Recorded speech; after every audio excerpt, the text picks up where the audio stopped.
Next topic will be दुग्ध पदार्थ, milk products.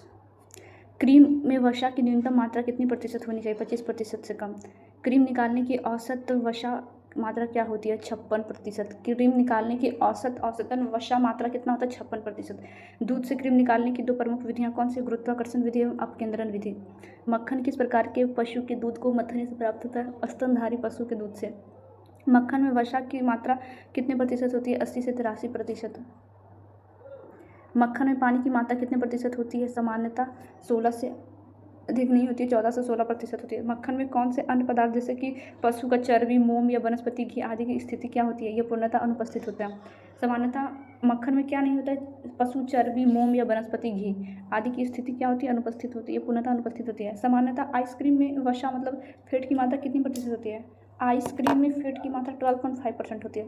सामान्यतः आइसक्रीम में फैट की मात्रा कितनी होती है? 12.5%। आइसक्रीम में वसा रहित ठोस पदार्थ SNF का प्रतिशत कितना है? वसा रहित ठोस पदार्थ 10% होता है। आइसक्रीम में चीनी की मात्रा कितनी प्रतिशत होती है? 16%। आइसक्रीम में चीनी की मात्रा कितनी होती है? 16%। आइसक्रीम में कुल ठोस पदार्थ का प्रतिशत कितना होता है? 39%। उस दूध पदार्थ को क्या कहते हैं जिसमें दूध को पूर्ण वाष्पीकृत करके नमी अंशतः अधिकांशतः 3.0% रखा जाता है? दुग्ध चूर्ण। संपूर्ण दूध में पाए जाने वाले चूर्ण को तकनीकी रूप से क्या कहा जाता है? संपूर्ण दुग्ध चूर्ण। द नेक्स्ट क्वेश्चन विल सप्रेटा दूध से तैयार किए गए दूध चूर्ण को क्या कहते हैं? सप्रेटा दुग्ध से तैयार किए गए दूध चूर्ण को क्या कहते हैं? स्क्रीम दुग्ध चूर्ण। Screamed milk powder. टोंड दूध तैयार करने के लिए पूर्ण दूध में क्या मिलाया जाता है? जल और मक्खन। निकाला हुआ दूध चूर्ण स्किम्ड मिल्क पाउडर। टोंड दूध तैयार करने के लिए पूर्ण दूध में क्या मिलाया जाता है? जल और मक्खन। निकाला हुआ दूध चूर्ण। टोंड दूध में न्यूनतम वसा कितने प्रतिशत होना चाहिए? कम से कम 3.0%। टोंड दूध में न्यूनतम वसा कितने प्रतिशत होनी चाहिए? तो टोंड दूध में न्यूनतम फैट कितना होना चाहिए? कम से कम 3.0%। टोंड दूध में वसा रहित ठोस की न्यूनतम मात्रा कितनी होनी चाहिए? 8.5%। टोंड दूध में वसा रहित ठोस की न्यूनतम मात्रा कितनी होनी चाहिए? 8.5%। पूरित दूध में दुग्ध वसा के स्थान पर किसे प्रतिस्थापित किया जाता है? वनस्पति वसा को। पूरित दूध में दुग्ध वसा के स्थान पर किसे प्रतिस्थापित किया जाता है? वनस्पति वसा को। पूर्ण दूध से जल की कुछ मात्रा निकालकर और शक्कर मिलाकर बनाया गया दुग्ध उत्पादन क्या कहलाता है? संघनित दूध। पूर्ण दूध से जल की कुछ मात्रा निकालकर और शक्कर मिलाकर बनाया गया दुग्ध उत्पादन क्या कहलाता है? संघनित दूध। दूध में अपमिश्रण का पता लगाने के लिए किस परीक्षण का उपयोग किया जाता है जिसमें नाइट्रेट शामिल है? नाइट्रेट परीक्षण। दूध में अपमिश्रण का पता लगाने के लिए किस परीक्षण का उपयोग किया जाता है जिसमें नाइट्रेट शामिल है?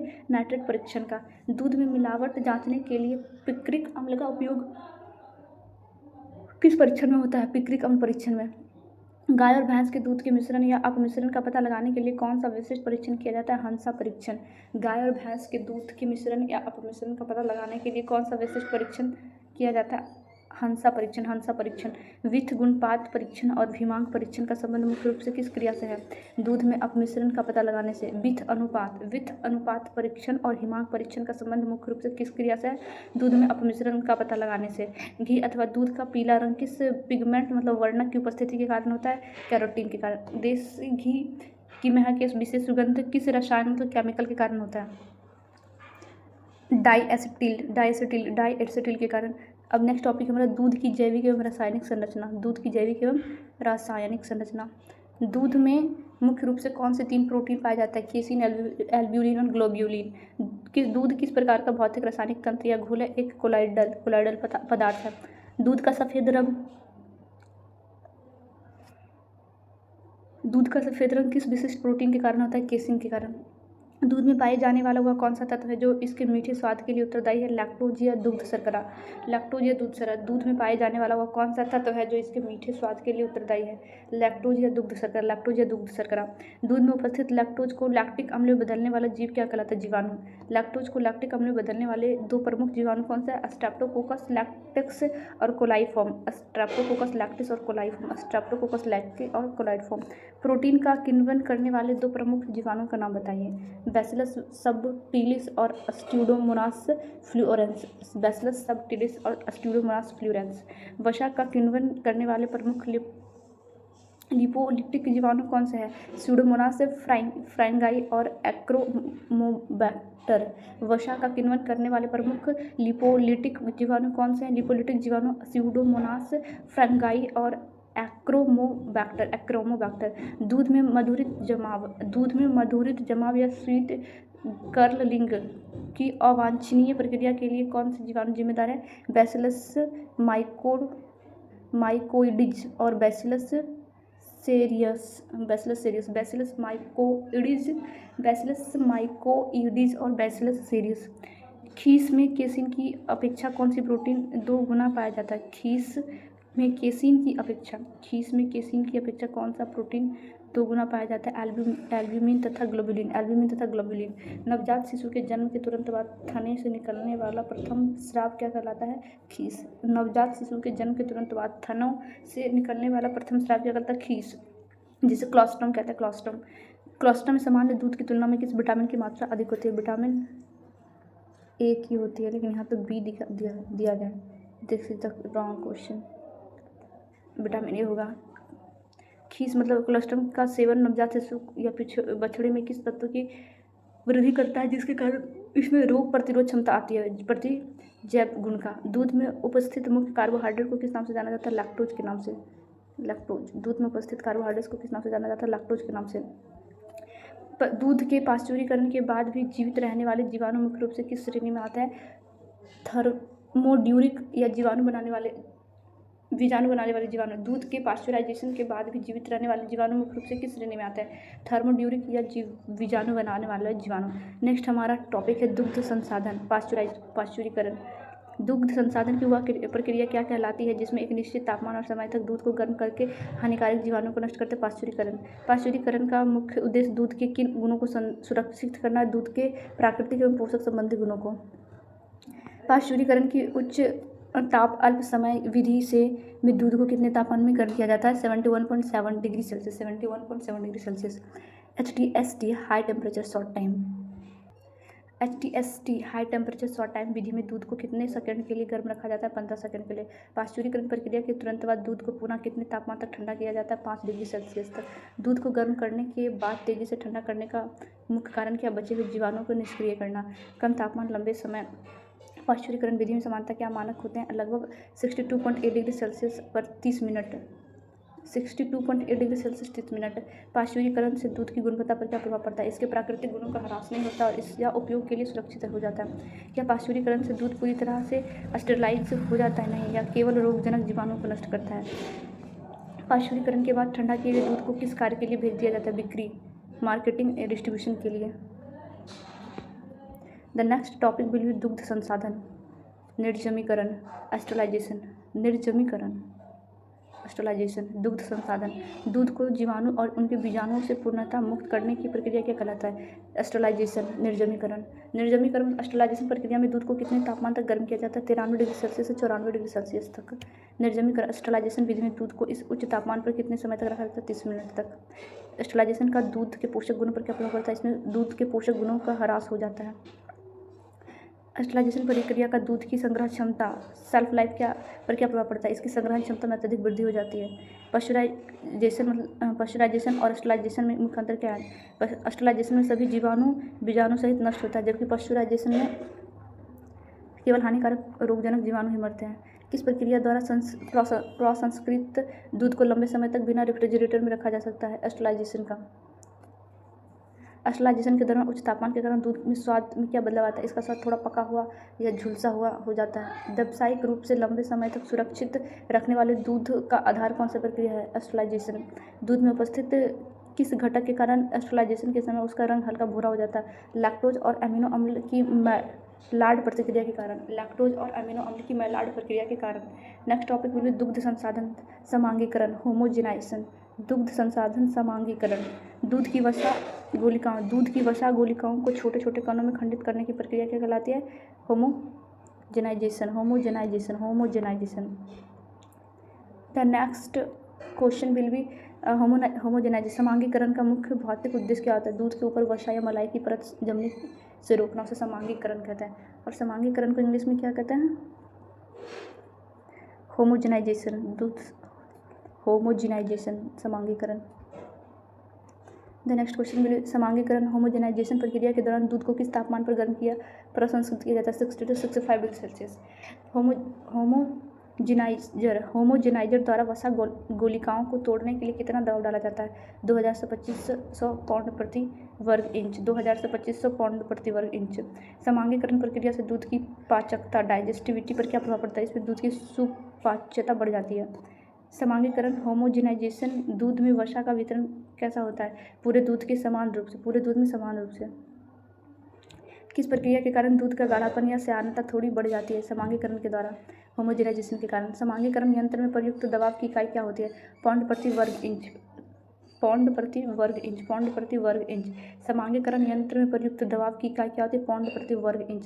समांगीकरण के बाद वसा गोलिकाओं का आकार बड़ा होता है या छोटा? अत्यंत छोटा और एक समान होता है। होमोजेनाइजेशन के बाद वसा गोलिकाओं का आकार बड़ा होता है या छोटा? अत्यंत छोटा और एक समान होता है। शिशुओं या मरीजों के लिए समांगीकृत दूध को क्यों उत्तम माना जाता है? क्योंकि इसकी पाच्यता बहुत अधिक होती है। यदि दूध में केवल वनस्पति वसा मिला दिया जाए और दूध वसा निकाल दिया जाए तो बिहार सरकार के खाद्य मानकों के अनुसार इसे क्या नाम दिया जाए? पूरित दूध, फिल्ड मिल्क। यदि दूध में केवल वनस्पति वसा मिला दिया जाए और दूध वसा निकाल दी जाए तो बिहार सरकार के खाद्य मानकों के अनुसार इसे क्या नाम दिया जाएगा? पूरित फील्ड। दूध में मिलावट के संदर्भ में हंसा परीक्षण का विकास विशेष रूप से किस संस्थान द्वारा किया गया था? राष्ट्रीय डेयरी अनुसंधान संस्थान NDRI, national dairy research institute के द्वारा। पिक्रिक अम्ल परीक्षण का उपयोग डेयरी रसायन विज्ञान में मुख्य रूप से किसकी पहचान के लिए किया जाता है? दूध में मिश्रित या मिलावट की पहचान के लिए पिक्रिक अम्ल का। सपरेटा दूध से बने स्क्रीम। सपरेटा दूध से बने स्क्रीम दुग्ध चूर्ण में वसा की मात्रा संपूर्ण दूध चूर्ण की तुलना में कैसी होगी? नगण्य या अत्यधिक कम? नगण्य या अत्यधिक कम। द नेक्स्ट क्वेश्चन, आइसक्रीम के अवयवों में सर्वाधिक प्रतिशत किस घटक का होता है? कुल ठोस पदार्थ 39% के बाद शेष भाग जल का होता है। आइसक्रीम के अवयवों में सर्वाधिक प्रतिशत किस घटक का होता है? कुल ठोस पदार्थ 39% होता है, उसके बाद सारा जल होता है, मतलब जल का प्रतिशत सबसे ज़्यादा है। देसी घी में डाई एसिटिक की उपस्थिति किस जैविक प्रक्रिया का उप उत्पादक है? देसी घी में डाई एसिटिक की उपस्थिति किस जैविक प्रक्रिया का उप उत्पादक है? जीवाणुओं द्वारा लैक्टोज और साइट्रेट का किण्वन। जीवाणुओं द्वारा लैक्टोज और साइट्रेट का किण्वन। दूध का कोलाइड प्रकीर्णन मुख्य रूप से किस प्रोटीन के कारण? देसी घी में डाई एसिटिक की उपस्थिति किस जैविक प्रक्रिया का उप उत्पाद है? जीवाणुओं द्वारा लैक्टोज और साइट्रेट किण्वन। दूध का कोलाइड प्रकीर्णन मुख्य रूप से किस प्रोटीन के कारण स्थिर रहता है? केसिन प्रोटीन के कारण। दूध का हिमांक परीक्षण मुख्य रूप से दूध में किस बाहरी तत्व की मिलावट पकड़ने के लिए किया जाता है? पानी में मिलावट का पता लगाने के लिए। टोन्ड दूध में वसा की मात्रा 3% और वसा रहित ठोस 8.5। टोन्ड दूध में वसा की मात्रा 3% और वसा रहित ठोस 8.5% का अनुपात क्या दर्शाता है? यह दूध को कम वसा युक्त लेकिन उच्च प्रोटीन युक्त बनाता है। दूध में लैक्टिक अम्ल के निर्माण से दूध के pH मान पर क्या प्रभाव पड़ता है? pH मान कम हो जाता है, दूध अम्लीकृत हो जाती है। क्रीम निकालने की गुरुत्वाकर्षण विधि किस सिद्धांत पर कार्य करता है? घनत्व के अंतर के सिद्धांत पर। वसा का घनत्व कम होता है। घनत्व के अंतर के सिद्धांत पर वसा का घनत्व कम होता है। क्रीम निकालने की अपकेंद्रीय विधि में किस बल का प्रयोग किया जाता है? अपकेंद्रीय बल का। क्रीम निकालने की अपकेंद्रीय विधि में किस बल का प्रयोग किया जाता है? अपकेंद्रीय बल का। मक्खन में वसा के अतिरिक्त अन्य कौन से पदार्थ अनुपस्थित होना चाहिए? पशु चर्बी, मोम और वनस्पति घी। मक्खन में वसा के अतिरिक्त अन्य कौन से पदार्थ अनुपस्थित होना चाहिए? पशु चर्बी, मोम और वनस्पति घी। आइसक्रीम में वसा रहित ठोस का निश्चित प्रतिशत कितना निर्धारित है? 10%। वसा रहित ठोस। आइसक्रीम में वसा रहित ठोस का निश्चित प्रतिशत कितना निर्धारित है? 10% वसा रहित ठोस रहेगा, ये निर्धारित है इसका। दुग्ध चूर्ण बनाने की प्रक्रिया में दूध का कौन सा भौतिक भाग पूरी तरह हटा दिया जाता है? जल वाष्पीकृत कर दिया जाता है। संघनित दूध में चीनी या शक्कर मिलाने का मुख्य तकनीकी उद्देश्य क्या होता है? संरक्षण और स्वाद बढ़ाना। दूध के पीले रंग के लिए उत्तरदायी कैरोटीन शरीर में जाकर किस विटामिन में परिवर्तित होता है? विटामिन ए में। दूध के पीले रंग के लिए उत्तरदायी कैरोटीन शरीर में जाकर किस विटामिन में परिवर्तित होता है? कैरोटीन, विटामिन ए में। दूध के सफ़ेद रंग के लिए जिम्मेदार केसिन क्या है? या एक फॉस्फोप्रोटीन है। केसिन क्या एक फोस्फोप्रोटीन है? केसिन क्या एक फोस्फोप्रोटीन है? The next question will B दूध में स्वीट कर्डलिंग की समस्या होने पर दूध बिना खट्टा हुए ही क्या हो जाता है? जम जाता है या थक्का हो जाता है? दूध में स्वीट कर्डलिंग की समस्या होने पर दूध की बिना खट्टा हुए ही क्या हो जाता है? जम जाता है। दूध में स्यूडोमोनास फ्रैंगाइज जीवाणु की अधिकता से किस घटक का क्षरण या किण्वन होता है? वसा का। दूध में स्यूडोमोनास फ्रैंगाइज जीवाणु की अधिकता से किस घटक का क्षरण या किण्वन होता है? वसा का। बैसिलस सबटिलिस नामक जीवाणु दूध के किस हिस्से को प्रभावित करता है? प्रोटीन हिस्से को। प्रोटियोलाइटिक क्रिया। बैसिलस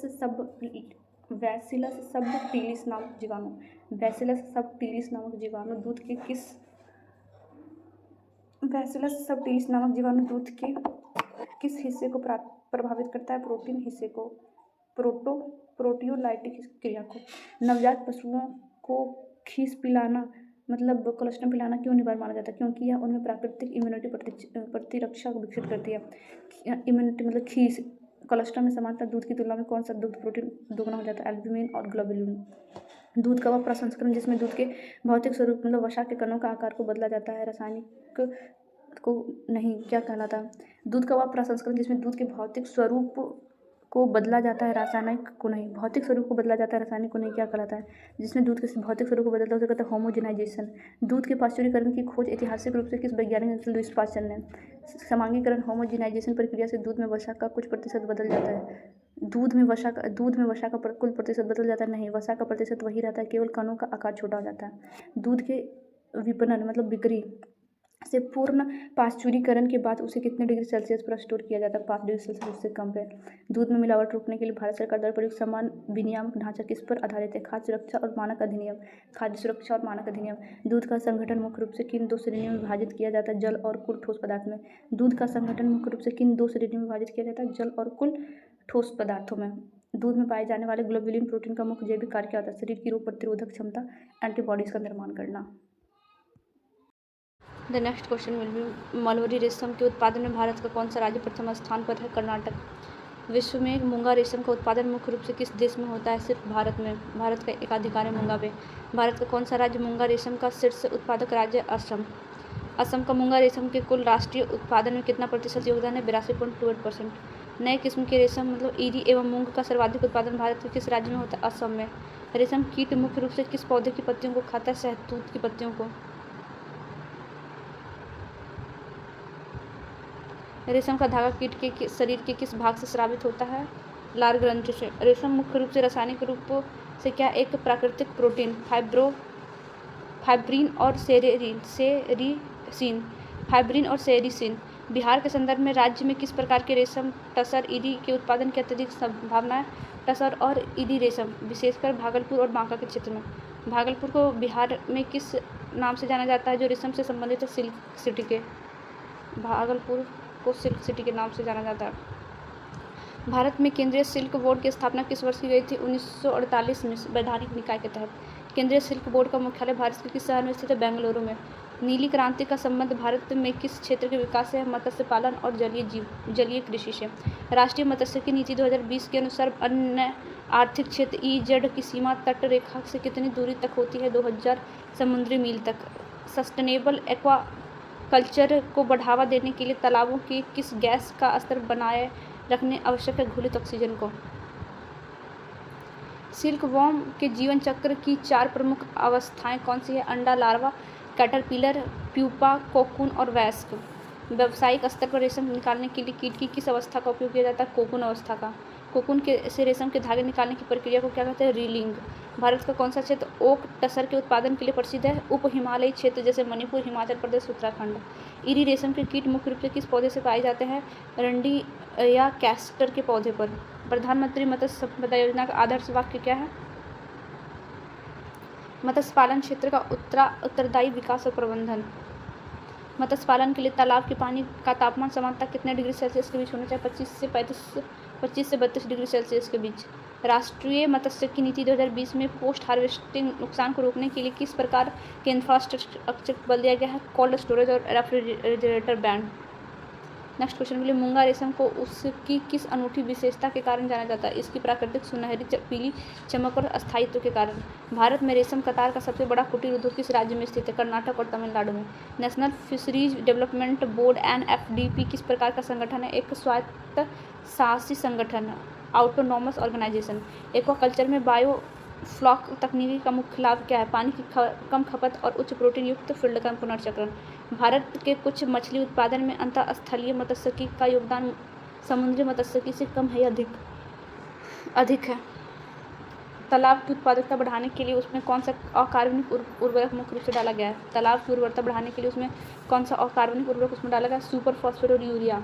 बॉम्बिक्स मोरी वैज्ञानिक नाम किस रेशम कीट का है? मलबरी शहतूत रेशम कीट का, बॉम्बिक्स मैरी। किस देश को मूंगा रेशम के लिए भौगोलिक संकेत प्राप्त है? भारत में असम के मूंगा सिल्क को।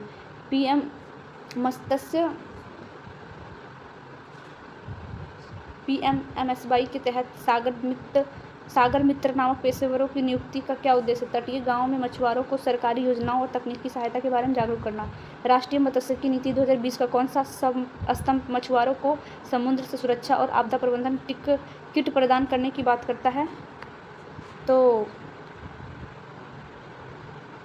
तटीय गांव मछुआरों को सरकारी योजना और सहायता के बारे में जागरूक हो गया। आपदा प्रबंधन किट प्रदान करने की बात करता है। तो 9वां स्तंभ सामाजिक सुरक्षा एवं बचाव। भारत में रेशम वस्त्र उद्योग मुख्य रूप से किस श्रेणी के उद्योग के अंतर्गत आता है? श्रम प्रधान कृषि आधारित कुटीर उद्योग।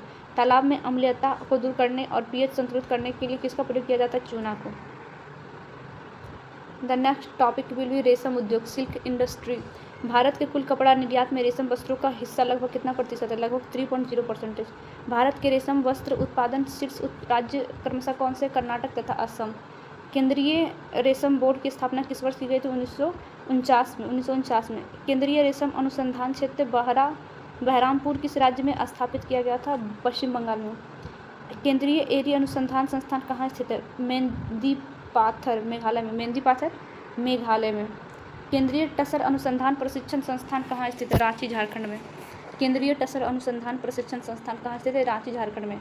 भारत में सबसे अधिक शहतूत रेशम कीट की किस प्रजाति का पालन किया जाता है? Bombyx mori. भारत में सबसे अधिक शहतूत रेशम कीट की किस प्रजाति का पालन किया जाता है? Bombyx mori. रेशम का धागा मूल रूप से क्या होता है? प्रोटीन होता है। कपास एवं जूट का सूत रासायनिक रूप से क्या होता है? सेल्यूलोज। कपास एवं जूट का सूत रासायनिक रूप से क्या होता है? सेल्यूलोज। रेशम का धागा कीट के किस भाग या संरचना से प्राप्त किया जाता है? कोया से। कीट की किस अवस्था में रेशम का धागा कोया से प्राप्त होता है? कीट की वो कौन सी अवस्था है जिसमें रेशम का धागा कोया से प्राप्त होता है? प्यूपा अवस्था में। रेशम कीट अपनी प्यूपा अवस्था में शरीर के चारों ओर रेशम धागा बनाकर खुद को बंद कर लेता है, इसे क्या कहते हैं? कोया। रेशम कीट का मुख्य भोजन क्या होता है? शहतूत की पत्तियाँ। नेक्स्ट क्वेश्चन के लिए, भारत दुनिया में रेशम उत्पादन में किस स्थान पर आता है? दूसरे स्थान पर। चीन के बाद चीन पहला है। केंद्रीय रेशम बोर्ड की स्थापना का मुख्य उद्देश्य क्या था? रेशम उद्योगों को प्रोत्साहन देना। नेक्स्ट टॉपिक, मधुमक्खी पालन। मधुमक्खी पालन के वैज्ञानिक अध्ययन और प्रबंधन को क्या कहते हैं? एपीकल्चर। मधुमक्खी किस प्रकार की कीट होती है? एक सामाजिक एवं बहुरूपी कीट होती है। मधुमक्खी के पारंपरिक कॉलोनी में कौन से 3 वर्ग शामिल होते हैं? रानी मधुमक्खी, नर मधुमक्खी और श्रमिक। रानी, नर और श्रमिक, क्वीन, ड्रोन और वर्कर। मधुमक्खी परिवार में केवल अंडे देने का कार्य कौन करता है? रानी मक्खी। मधुमक्खी परिवार में नर मक्खी का मुख्य कार्य क्या होता है? केवल संभोग करना। रानी मक्खी के शरीर में स्रावित होने वाले किस अम्ल के प्रभाव से श्रमिक मक्खियाँ नपुंसक हो जाती है? अल्फा बीटा ग्लूटेरिक अम्ल। रानी मक्खी के शरीर में स्रावित होने वाले किस अम्ल के प्रभाव से श्रमिक मक्खियाँ नपुंसक हो जाती है? अल्फा बीटा और ग्लूटेरिक अम्ल के कारण। सब्जियों तथा पुष्पों के परागण में किसका महत्वपूर्ण योगदान होता है? मधुमक्खी का। मधुमक्खी परिवार में शहद का एकत्रीकरण और मोम स्रावित करने का कार्य किसके द्वारा किया जाता है? श्रमिक वर्कर्स द्वारा। मधुमक्खी में अनिषेक जनन पार्थेनोजेनेसिस की प्रक्रिया किस वर्ग में पाई जाती है? नर मक्खी में अनिषेक जनन की प्रक्रिया किस वर्ग में पाई जाती है? नर मधुमक्खी में। मधुमक्खी की भाषा की खोज के लिए मधुमक्खी के नाच की संज्ञा किसने दी है? प्रो कार्ल वॉन फ्रिश ने।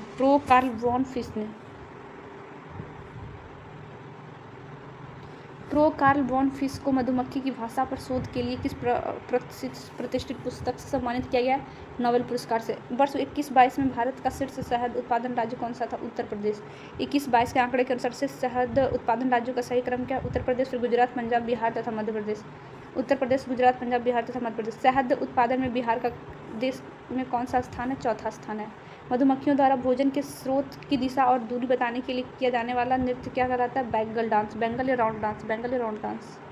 नेक्स्ट टॉपिक बोलिए राष्ट्रीय मधुमक्खी पालन और शहद मिशन। राष्ट्रीय मधुमक्खी पालन और शहद मिशन। भारत सरकार द्वारा राष्ट्रीय मधुमक्खी पालन और शहद मिशन की शुरुआत किस उद्देश्य से की गई थी? वैज्ञानिक मधुमक्खी पालन के संवर्धन और विकास के लिए। NVHM मिशन को शुरुआत में कितने वर्षों के लिए मंजूरी दी गई थी? 3 साल के लिए, 2020 से 23 के लिए। राष्ट्रीय मधुमक्खी पालन और शहद मिशन के लिए कुल कितने रुपए के आवंटन को मंजूरी दी गई? 500 करोड़ रुपए का। मिशन की घोषणा कब की गई थी? फरवरी 2021 में आत्मनिर्भर भारत के हिस्से के रूप में। NVHM मिशन को किस बोर्ड के माध्यम से देश में लागू किया गया था? राष्ट्रीय मधुमक्खी board. The next question will B वर्ष 2021-22 के दौरान भारत में कुल कितने मीट्रिक टन प्राकृतिक शहद का निर्यात हुआ है? 74,413 मीट्रिक टन। भारतीय शहद के निर्यात के लिए मुख्य गंतव्य देश कौन से हैं? भारतीय शहद के निर्यात के लिए मुख्य गंतव्य देश कौन से हैं? मतलब भारत का शहद कहाँ जाता है? सऊदी अरब, संयुक्त राज्य अमीरात, UAE, बांग्लादेश और कनाडा। सऊदी अरब, संयुक्त राज्य अमीरात, USA नहीं, USE, बांग्लादेश और कनाडा। विश्व में प्राकृतिक शहद के उत्पादन देशों में भारत का कौन सा स्थान है? दूसरा स्थान। विश्व में प्राकृतिक शहद निर्यातक देश में भारत का स्थान कौन सा? पहला स्थान। विश्व में प्राकृतिक शहद के उत्पादन देशों में भारत का उत्पादन करने में दूसरा स्थान। विश्व में प्राकृतिक शहद के निर्यातक देशों में भारत का कौन सा स्थान है? प्राकृतिक शहद के निर्यात बेचने के लिए पहला स्थान है भारत। कीट, लाख कीट, इंसेक्ट।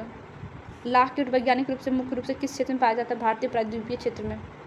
विश्व की कुल लाख का लगभग कितना प्रतिशत हिस्सा भारत पैदा करती है? लगभग 80% भाग।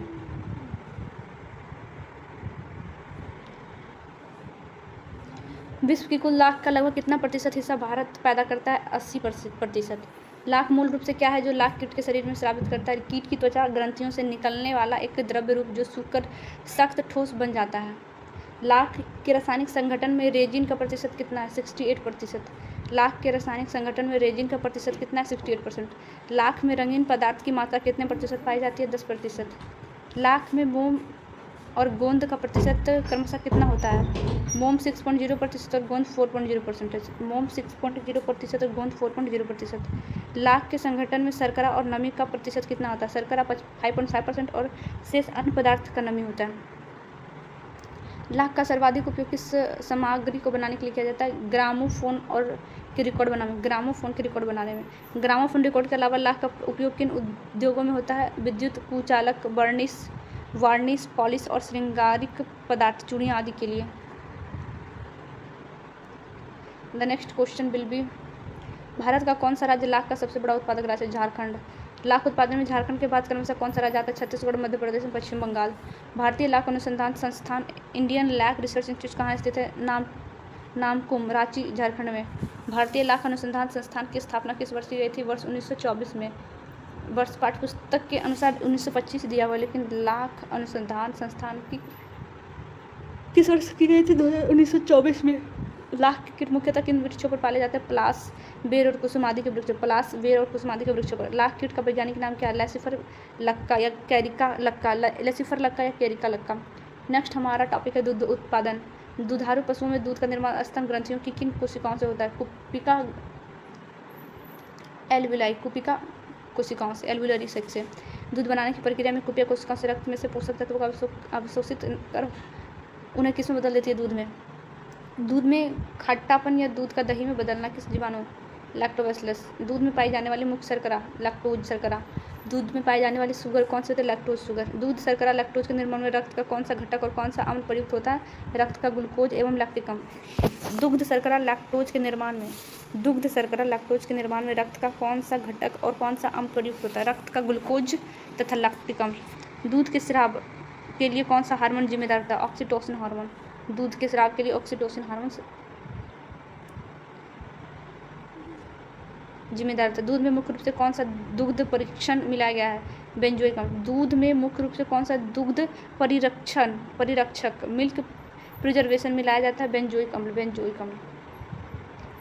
The next question will B दूध में पाए जाने वाले मुख्य दुग्ध एंजाइम कौन से होते हैं? लाइपेज, एमाइलेज और लैक्टेज। लाइपेज, एमाइलेज और लैक्टेज। दूध का हिमांक कितना होता है? 0.55 डिग्री सेल्सियस। दूध का हिमांक कितना होता है? 0.55 डिग्री सेल्सियस। किसी पदार्थ के बहाव में अवरोध उत्पन्न करने की क्षमता को क्या कहते हैं? पदार्थ का गाढ़ापन या श्यानता।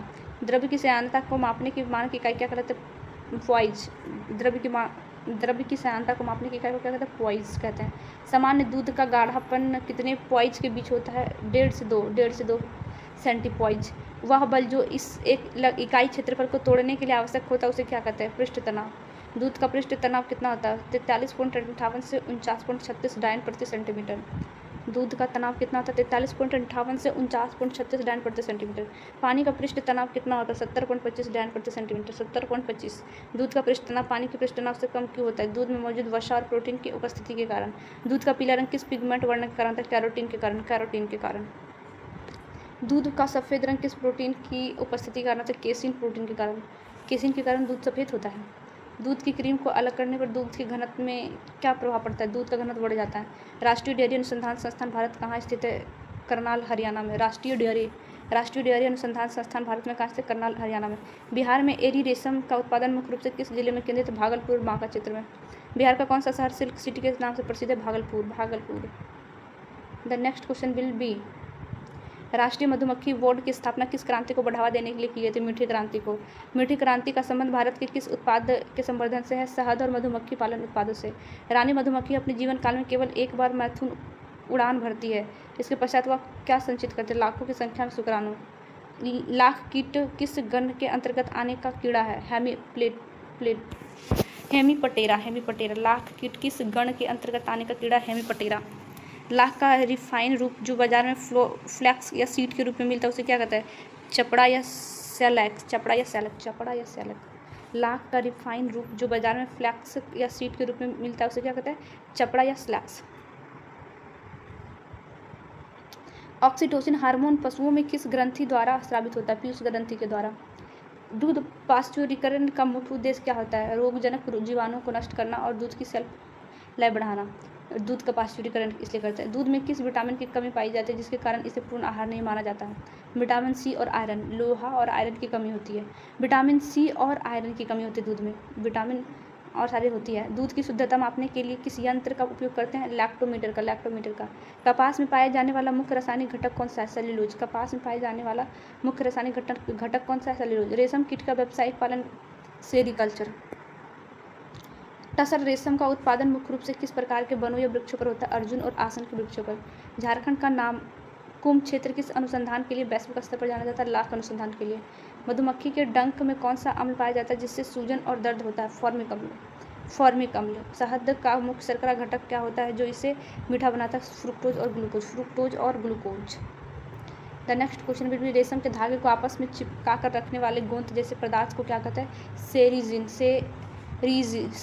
सेरिसिन। केंद्रीय रेशम बोर्ड CSB किस केंद्रीय मंत्रालय के प्रशासनिक नियंत्रण के तहत कार्य करता है? वस्त्र मंत्रालय, भारत सरकार। दूध में वसा किस रूप में निलंबित होता है? इमल्सन पाइल्स के रूप में। दूध में प्रोटीन और खनिज किस रूप में पाया जाता है? कोलाइड्स और वास्तविक घोल के रूप में। दूध में प्रोटीन और खनिज किस रूप में पाया जाता है? कोलाइड्स और वास्तविक घोल के रूप में। मवेशियों में थनैला रोग का सीधा प्रभाव पशु के किस अंग और उत्पाद पर पड़ता है? अयन और दूध की गुणवत्ता व मात्रा पर। मवेशियों में थनैला रोग का सीधा प्रमुख प्रभाव पशु के किस अंग और उत्पादन पर पड़ता है? अयन और दूध की गुणवत्ता व मात्रा पर। अयन, दूध की गुणवत्ता और मात्रा पर। द नेक्स्ट क्वेश्चन भी राष्ट्रीय मधुमक्खी पालन और शहद मिशन किस केंद्रीय मंत्रालय की एक केंद्रीय क्षेत्र की योजना है? कृषि एवं किसान कल्याण मंत्रालय। राष्ट्रीय मधुमक्खी पालन और शहद मिशन किस केंद्रीय मंत्रालय की एक केंद्रीय क्षेत्र की योजना है? कृषि एवं किसान कल्याण मंत्रालय, कृषि एवं किसान कल्याण मंत्रालय। प्राकृतिक लाख एक प्रकार का कैसा बहुलक है? प्राकृतिक राल या जैव बहुलक। प्राकृतिक लाख एक प्रकार का कैसा बहुलक है? प्राकृतिक राल या जैव बहुलक। बिहार आर्थिक सर्वेक्षण के अनुसार राज्य में डेयरी विकास के लिए कार्यरत सर्वोच्च संस्था कौन सी? कम्फेड। बिहार आर्थिक सर्वेक्षण के अनुसार राज्य में डेयरी विकास के लिए कार्यरत सर्वोच्च संस्था कौन सी? कम्फेड।